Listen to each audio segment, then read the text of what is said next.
Hola, yo me llamo Mariola. Hola, mamă nebunii creola. Hola, yo me llamo Hey, man, te-am cunoscut aseară, dar eu te știu de mult. N-am vrut să-ți stau fală, știam când ai tu.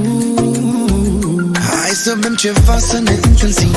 E prea multă distanță între noi, mami. M-ai cunoscut aseară, știu că mă voi